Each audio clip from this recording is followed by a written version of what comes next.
This evening, Parliament is set to discuss the proposed ICC Cricket World Cup West Indies Bill 2024, aiming to crack down on illegal ticket sales for the upcoming tournament. Stay tuned for the updates on this legislation as the T20 World Cup approaches. Tragedy struck on the east bank of Essequibo as a fatal accident claimed the life of a 33-year-old driver. We'll bring you more details on this developing story. Moving on, Vice President Dr. Barry Jagdeo announces plans to add 30 more megawatts of electricity to address Guyana's current power shortage. Join us as we delve into the significance of these measures in tackling Guyana's electricity challenges. Then, after evading authorities for over a year, a quarantine Burmese man wanted for attempted murder is apprehended. Stay with us for updates on this story as legal proceedings unfold. Plus, in regional news, major trade unions in Argentina stage a general strike in protest against proposed legislation that they argue weakens labor protection. We'll explore the implications of this strike and its impact on the political landscape. Tune in for these stories and more. Welcome to this broadcast of Channel 2's Headline News Update for May 10, 2024. I am Baby Bacchus. Thank you for joining us. First up, the government is seeking to add 30 more megawatts of electricity to tackle the current power shortage. Vice President Dr. Barry Jagdeo shared this during his weekly press conference on Thursday. This initiative complements the ongoing efforts to connect a core power ship which provides 36 megawatts to the national grid. Dr. Jagdeo stressed the importance of acquiring extra power to meet rising demand until the gas-to-energy project starts in 2025. Adding 36 megawatts from the power ship aims to alleviate blackouts and allow for the maintenance of existing units. Tests on the power ship's systems are nearing completion, with plans to gradually inject power into the system. Dr. Jagdeo also highlighted the significance of the gas-to-energy project, which will supply 300 megawatts and enable the retirement of older units. Moving on, the proposed ICC Cricket World Cup West Indies Bill 2024 is being tabled in Parliament to stop people from selling tickets for the games illegally, especially at higher prices. The bill says that only Cricket West Indies can make and sell tickets for the Cricket World Cup 2024. Any unauthorized sale of tickets could lead to a severe penalty, with fines potentially reaching up to $5 million. Tickets for almost 39 of the 55 matches in the World Cup are now on sale, starting at $6. Fans can choose from different types of tickets, such as premium or standard. They can purchase these tickets at the Guyana Cricket Board office on Regent Street. The bill is being discussed in the National Assembly, which is essential for the smooth running of the World Cup. It's also part of a plan with other Caribbean countries hosting the event to make traveling between countries more accessible. The T20 World Cup will be happening from June 1st to 29th, with matches in Guyana from June 2nd to 8th and the semi-finals on June 27th. On a different note, a tragic accident on the Ornstein Public Road, East Bank, Essequibo, resulted in the death of 33-year-old Dioraj Baldeo on Thursday morning.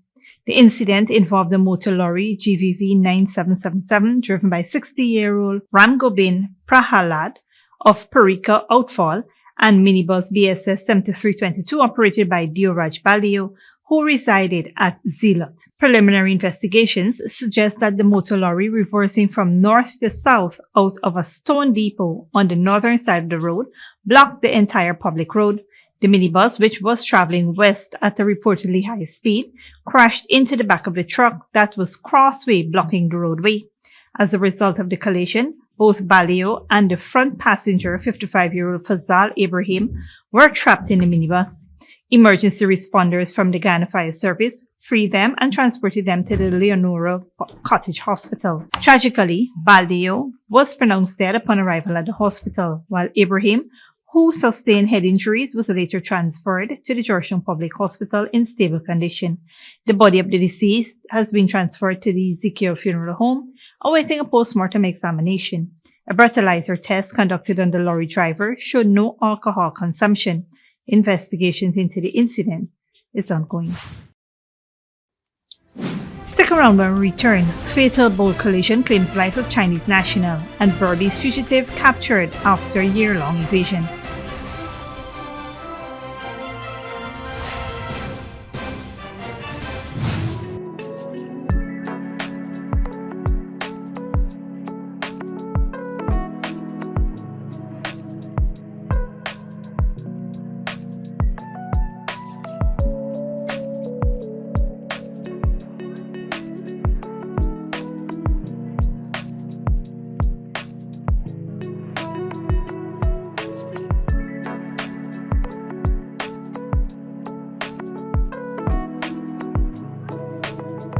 This Mother's Day, celebrate in style and give mom the chance to win big. Simply top up with $1,000 or more for a chance to be one of 5 lucky winners of a brand new, fully stocked French door fridge with groceries worth over $550,000 each.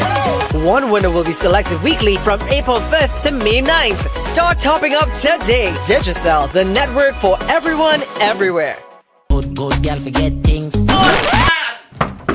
What's the problem, Granny? I want money for borrow for those surgery. I was dancing and I fall and fracture my hip. If you need some quick money, you should check Lender's Jewelry and Pawn Shop. Lender's Jewelry and Pawn Shop, Lot 238 South Road Border, Georgetown. Get jewelry made to order in just 72 hours. We also accept vehicles. Lender's, best rates, longest payback period. Boys, I get through. Plus, I could dance again. Lender's Jewelry and Pawn Shop.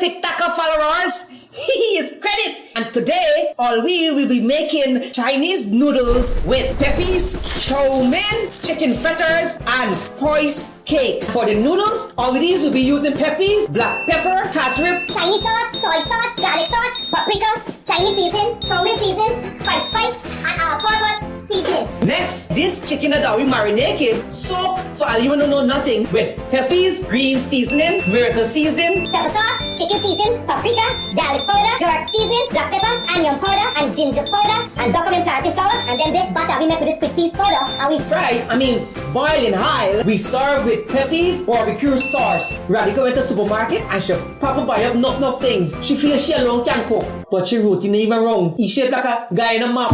Peppies has a wide range of ingredients available at supermarkets nationwide. Peppies, we put the pep back into your kitchen.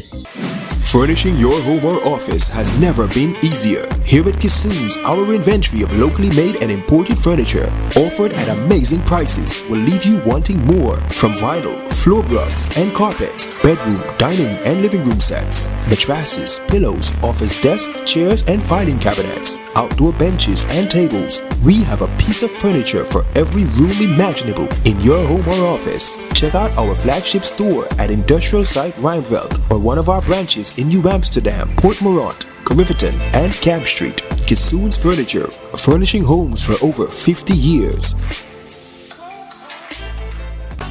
Sneakily with a gift of sight from Modern Optical Services. Let our professional team examine and prescribe what's the best for your eyes. Common smiles make fashionable faces. See us for a full line of optical services, including brand name and prescription eyewear.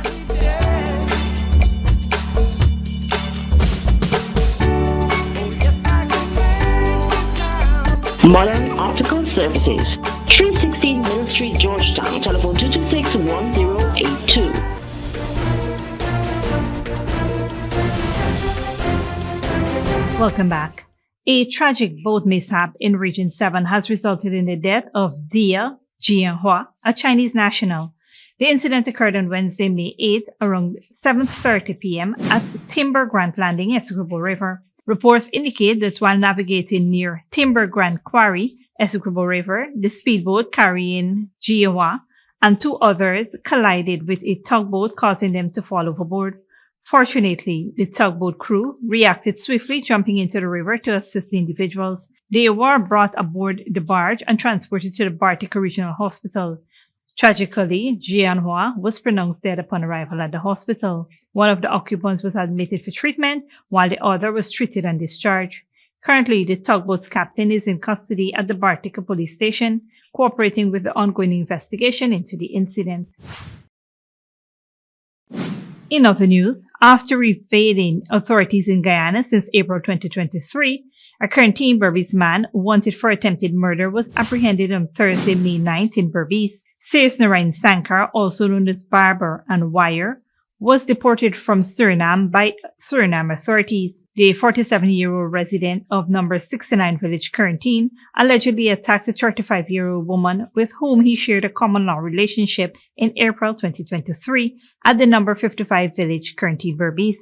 The victim was reportedly asleep when Sankar entered her home and inflicted multiple chop wounds to her left hand, side, foot, and index finger.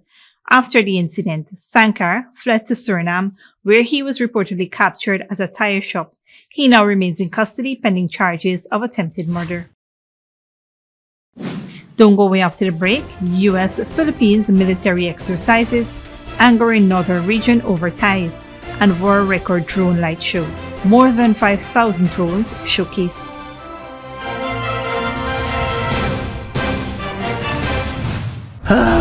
Not a single bar of service. Not with us. Digicel officially has the best mobile coverage in Guyana. Ookla, the company behind Speed Test, recognizes Digicel as the network with the best mobile coverage in Guyana. Be it in Aishalton or in Etteringban, we got you covered. Digicel, the award-winning network for everyone, everywhere. Welcome to Fortune Investment Company, your #1 eco-friendly cleaning and janitorial company in Guyana. At Fortune Investment Company, we specialize in commercial and residential cleaning. Whether it's your home or office, our experienced team is detail-focused and take pride in providing excellent services to make your spaces sparkle. Restaurants and kitchen cleaning? Aren't you tired of hearing your chef complain? Keep your culinary spaces spotless and hygienic with our dedicated maintenance services. Floor scrubbing and polishing? Elevate the look of your home or business. Give your floors a new lease on life with our professional scrubbing and polishing. But that's not all. We also offer power washing and steam cleaning. Say goodbye to dirt and moss. Our power washing services will leave your surfaces looking brand new. Revitalize your carpets, mattresses, and chairs with our thorough steam cleaning services. When you want someone to clean your space with care and without the unhealthy chemicals, you want Fortune Investment Company. Call us now at 646-0405 or 689-7558 or 639-6365 or visit us at 3430 Jacksonville Housing Scheme, North Rumville, to schedule your cleaning and janitorial services. Visit our business pages at Fortune Investment Company to learn more about our services and promotion. Fortune Investment Company, where cleanliness meets perfection, because a clean space is a happy space. And remember, we do the dirty works while you stay clean.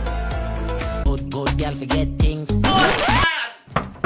What's the problem, Granny? I want money for borrow for do a surgery. I was dancing and I fall and fracture my hip. If you need some quick money, you should check Lender's Jewelry and Pawn Shop. Lender's Jewelry and Pawn Shop, Lot 238 South Road Border, Georgetown. Get jewelry made to order in just 72 hours. We also accept vehicles. Lenders, best rates, longest payback period. Boys, I get through.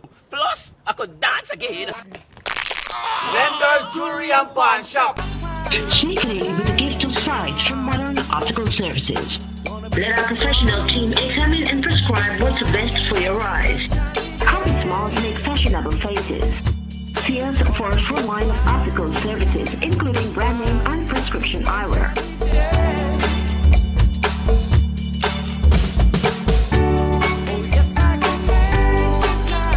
Modern Optical Services, 316 Mill Street, Georgetown. Telephone 226-1082.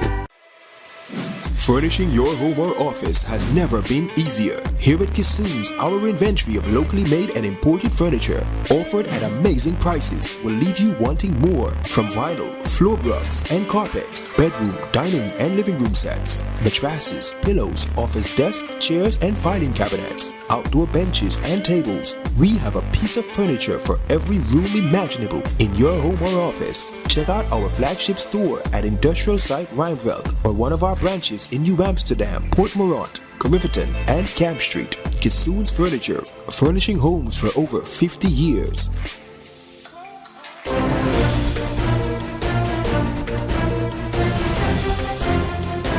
Welcome back. Now we take a look at what's happening in the region and around the world. The Caribbean Climate Outlook Forum predicts near record heat in the Caribbean until October, with August and September expected to be particularly hot. The heat outlook for May to October warns of intense heat, especially from June to September, accompanied by rising humidity. This could lead to frequent and intense heat stress episodes for vulnerable populations and small livestock. The forecast indicates a significant increase in heat waves days across various Caribbean islands, prompting some to issue heat wave advisories.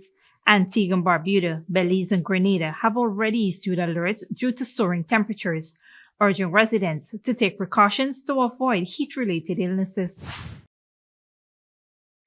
Meanwhile, major trade unions in Argentina have gone on general strike for the second time since President Javier Milei took office 5 months ago. The parliament has discussed a new bill that unions say weakens the labor protections. Al Jazeera's Monica Yannick reports. A desolate scene in Argentina's capital, Buenos Aires. Empty avenues and train stations where millions usually pass by. The second general strike since President Javier Milei took office 5 months ago put a halt to public transportation, forcing most workers to stay home. In front of Congress, a group of strikers warned lawmakers inside that this is only the beginning. We have government which doesn't listen. We are not sure he will review his austerity measures, which are killing the middle and poor classes. But we are ready to hold another general strike if Congress approves government-proposed legislation, which curtails workers while giving multinational companies tax breaks. President Milei, an economist himself, has kept good on his campaign promises by cutting public spending and pulling the country back from the brink of hyperinflation. But this comes at the expense of a deepening recession, with industrial production plummeting over 20% in March compared to the previous year. Milei, who has governed by decree until now, is hoping Congress will approve his economic shock therapy. But trade unions say they will continue putting pressure on lawmakers.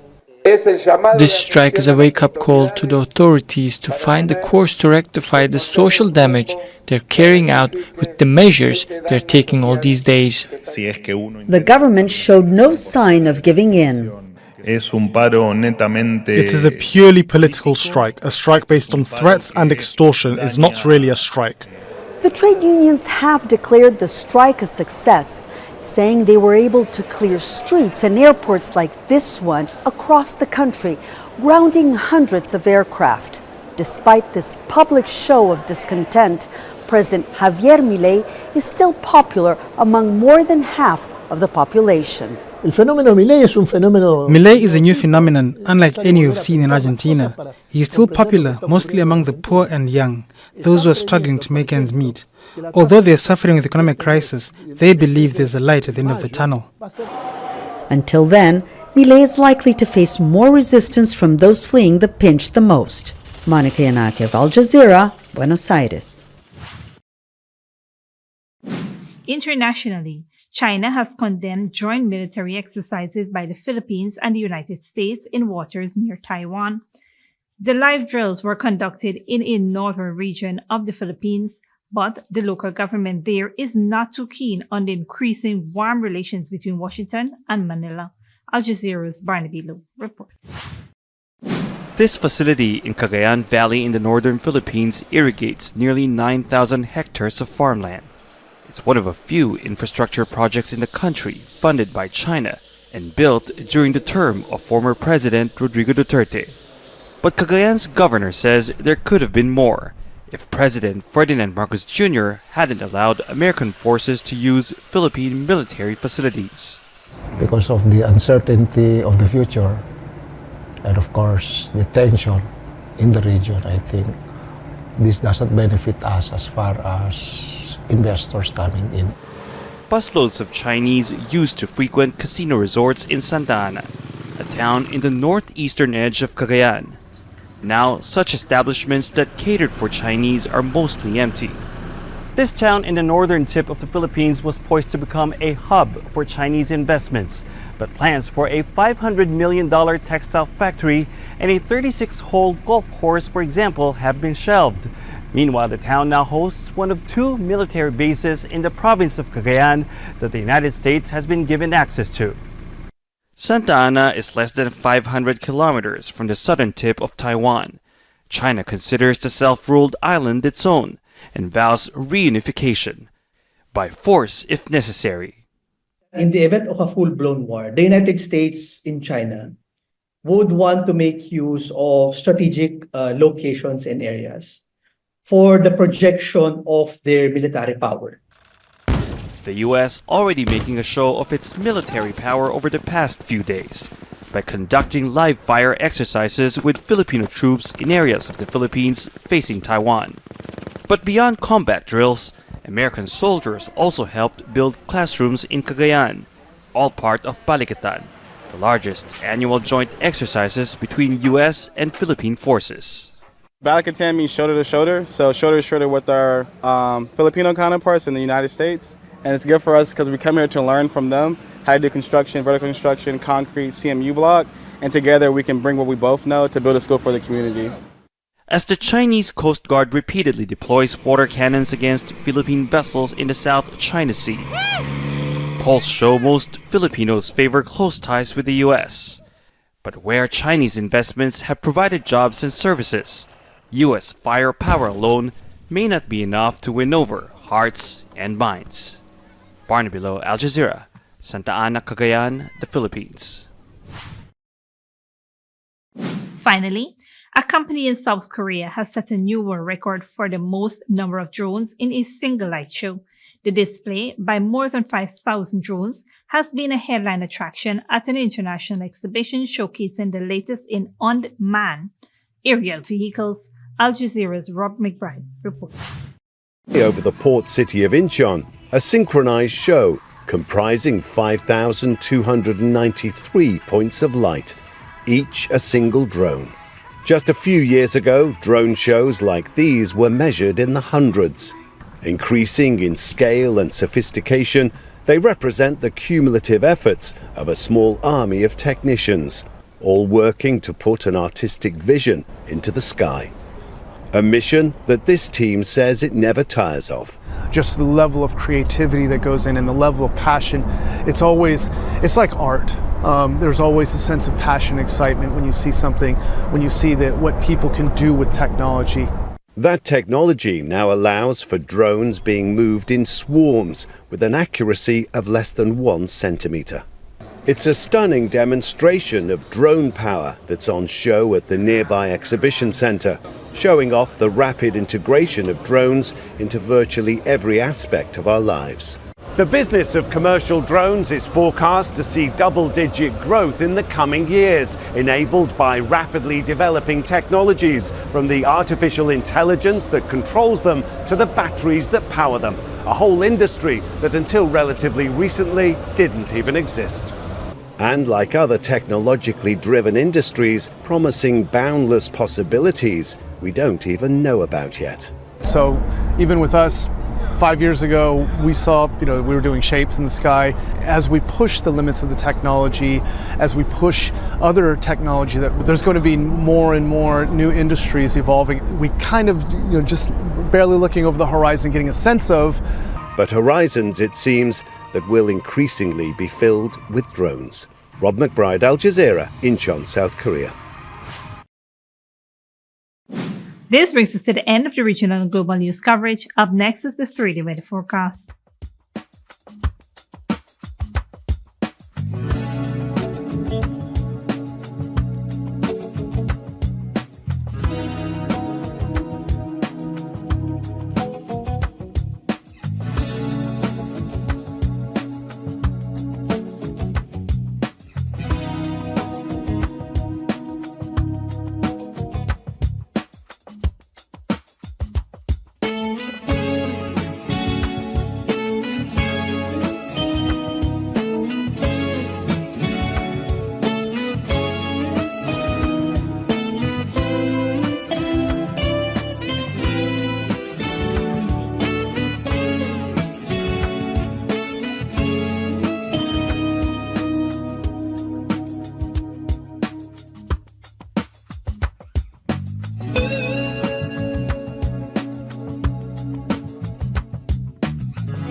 And that's it, TV2 Headline News for this Friday evening. As we take our leave, we invite you to follow us on Facebook and YouTube.